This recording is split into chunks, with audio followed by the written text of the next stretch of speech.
বৰপেটা জিলা পৰিষদ কংগ্ৰেছৰ দখলত আছিল, আঞ্চলিকবিলাক কংগ্ৰেছৰ দখলত আছিল। ব্যাপকভাৱে দুৰ্নীতি হৈছে। মই ভাবোঁ 1 পইণ্ট এজেণ্ডা, দুৰ্নীতিমুক্ত পঞ্চায়ত দিব পাৰিলে জনগণৰ বহুত সকাহ হ'ব, জনগণৰ বহুত ডেভেলপমেণ্টৰ কাম হ'ব। আমাৰ প্ৰতিশ্ৰুতি, আমি আমাৰ যি প্ৰতিনিধি দিম তেখেতসকলক আমি শিক্ষিত যুৱক যুৱতী সৎ চৰিত্ৰৰ তেনেকুৱা বাছি উলিয়াই আনি আমি কেণ্ডিডেট দিছোঁ। আমি চেষ্টা কৰিম যে তেখেতসকলে যাতে ৰাইজৰ লগত কোনো বিশ্বাসঘাতকতা নকৰে, দুৰ্নীতি যাতে নকৰে, তেনেকুৱা আমাৰ দলৰ ফালৰ পৰা চকু ৰাখিম। আৰু নিশ্চিতভাৱে আমাৰ কেণ্ডিডেটো আমি তেনেকুৱা ভাল ভাল কেণ্ডিডেট বাছি আমি জনগণৰ সন্মুখত দিছোঁ। গতিকে দুৰ্নীতিমুক্ত পঞ্চায়ত দিব পাৰিলে জনগণৰ যথেষ্ট উপকাৰ হ'ব।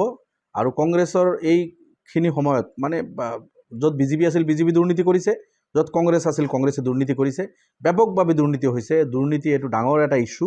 দুৰ্নীতিমুক্ত পঞ্চায়ত গঢ়া আমাৰ লক্ষ্য।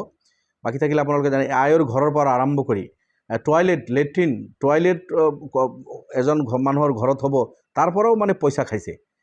ঘৰৰ নামত পইচা, বৃদ্ধ পেঞ্চন কৰাই দিয়াৰ নামত পইচা, অৰুণোদয়ৰ নামত পইচা, এই যে গৰীব মানুহবিলাকৰ পৰা লুটিছে পইচা। আৰু যিবিলাক চেণ্ট্ৰেল ফাণ্ড আহিছে 14 ফাইনেন্স 15 ফাইনেন্স, তাৰ মেজৰ শ্বেয়াৰ তেখেতসকলে বিভিন্নজনৰ পকেটত উঠিছে। যেনেদৰে কাম হ'ব লাগিছিল তেনেদৰে কাম হোৱা নাই। তো দুৰ্নীতিমুক্ত পঞ্চায়ত গঢ়া আমাৰ লক্ষ্য। আৰু এইবাৰ লয়াৰ অসম বুলিয়েই নহয়, আমি য'ত য'ত কেণ্ডিডেট দিছোঁ, ধুবুৰী, মানকাচৰ শালমাৰা জিলা, ধুবুৰী ডিষ্ট্ৰিক্ট, বিলাচীপাৰা, গোৱালপাৰা, বৰপেটা, দৰঙত আমি কেণ্ডিডেট দিছোঁ, নগাঁও, মৰিগাঁও, হাইলাকান্দি, চাউথ কামৰূপ, এই অঞ্চলবিলাকত য'ত য'ত আমি কেণ্ডিডেট দিছোঁ, শক্তিশালী স্থিতি আমাৰ আছে। আৰু আমি ইতিমধ্যে কেম্পিং আৰম্ভ কৰিছোঁ। মই বৰপেটা জিলাৰ বিভিন্ন জেগাত গৈ আছোঁ। বিশেষভাৱে মোৰ মন্দিয়া সমষ্টিৰ 4টা ZPC এলেকাত মই ঘূৰি আছোঁ। আৰু ভাল পজিশ্যন। এইবাৰ বৰপেটা জিলা পৰিষদ আমি দখল কৰিম, ধুবুৰী জিলা পৰিষদ আমি দখল কৰিম, মানকাচৰ শালমাৰা জিলা পৰিষদ আমি দখল কৰিম, গোৱালপাৰাতো আৰু বঙাইগাঁৱত আমি ভাল ভূমিকা ল'ম। বঙাইগাঁৱত আমাৰ ভাল অৱস্থা। তেনেকুৱা দৰঙতো আমি ভাল শুনি আছোঁ, আপোনাৰ নগাঁও, মৰিগাঁৱত আমি ভাল শুনি আছোঁ। গতিকে আমি ভাল এটা ফাইট দিম, আমি ভাল ৰেজাল্ট হ'বলৈ আশাবাদী। এইটো এটা দুৰ্ভাগ্য যে কংগ্ৰেছ আৰু অখিল গগৈ, অজিত ভূঞা, লুৰিণ গগৈ এখেতসকলে বিজেপিৰ সন্মুখত শক্তিশালীভাৱে প্ৰত্যাহ্বান থিয় কৰাব নোৱাৰিলে, আপাৰ আছামত বিশেষভাৱে। এইটো দুৰ্ভাগ্য। এই ডিব্ৰুগড়, তিনিচুকীয়া, আপোনাৰ মাজুলী, ধেমাজি, লখিমপুৰ, গোলাঘাট, যোৰহাট, শিৱসাগৰ, কলিয়াবৰ, এই অঞ্চলবিলাকত যদি অখিল গগৈ আৰু কংগ্ৰেছে শক্তিশালী কেণ্ডিডেট দিলেহেঁতেন আমি ভাল পালোহেঁতেন। বিজেপিক প্ৰত্যাহ্বান জনাব পাৰিলে আমি ভাল পালোহেঁতেন।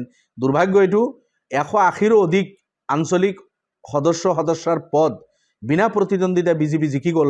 তাৰ সন্মুখত ভূপেন বৰা আৰু অখিল গগৈ কেণ্ডিডেট প্ৰক্ষেপ নকৰিলে বা কৰিব নোৱাৰিলে। তেখেতসকলৰ এই দুৰ্বলতা, এইটো এটা চিন্তনীয় বিষয় অসমৰ কাৰণে। আমি বিচাৰিছিলোঁ এই অঞ্চলবিলাকত অখিল গগৈ আৰু কংগ্ৰেছে প্ৰত্যাহ্বান জনাওক কংগ্ৰেছক, কিন্তু তেখেতসকলে নোৱাৰিলে।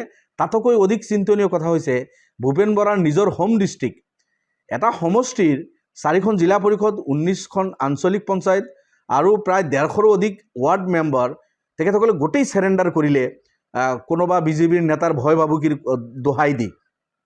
কংগ্ৰেছৰ সভাপতিজন কি কৰিলে? ইমান মেৰুদণ্ডহীন নে কংগ্ৰেছৰ সভাপতিজন? কংগ্ৰেছৰ সভাপতি থকা ডিষ্ট্ৰিক্টত যদি বিজেপিৰ অত্যাচাৰত বা ভয় ভাবুকি তেনেকুৱা চেৰেণ্ডাৰ কৰিব লগা হয়, এইটো কিমান ডাঙৰ মানে দুৰ্বলতাৰ কথা কংগ্ৰেছৰ। আমিতো তেনেকুৱা কৰা নাই, চেৰেণ্ডাৰ কৰিব লগা যদি হয়। এতিয়া এনেকুৱা ধৰণৰ কাম যদি কৰে, এতিয়া 280খন যদি আসন পঞ্চায়তৰ কংগ্ৰেছে এৰি দিছে বিজেপিক বা অখিল গগৈ, মুখত দাম্বালি মাৰি থাকি অকল এই চৰচাপৰিত ঘূৰি থাকিলে একো লাভ নহয়। চৰচাপৰিত ঘূৰি সংখ্যালঘু অধ্যুষিত অঞ্চলৰ 20-22খন আসন লৈ কোনোবা চৰকাৰ কৰিব পাৰিব নেকি? 64 আসন লাগিব অসম বিধানসভাত। আপুনি একফালৰ পৰা আপাৰ আছাম চব বিজেপিক অকবাৰ দি দিব, এৰি দিব, আৰু ক'ৰবাত চৰত আহি আপুনি কেণ্ডিডেট দিব। আজি অখিল গগৈ তিনিচুকীয়া, ডিব্ৰুগড়, ধেমাজি, লখিমপুৰত অখিল গগৈৰ কেণ্ডিডেট নাই। আছে যদি এজন দুজন আছে, গোলাঘাট, যোৰহাটত নাই, আছে যদি এজন দুজন আছে। আজি কালাৰিচৰ, ঘছীৰচৰ, নাইৰালগাৰচৰ, সত্ৰকণৰাচৰ, আজি বিভিন্ন চৰ চাপৰিত আহি অখিল গগৈ কেণ্ডিডেট দি ভৰি দিছে।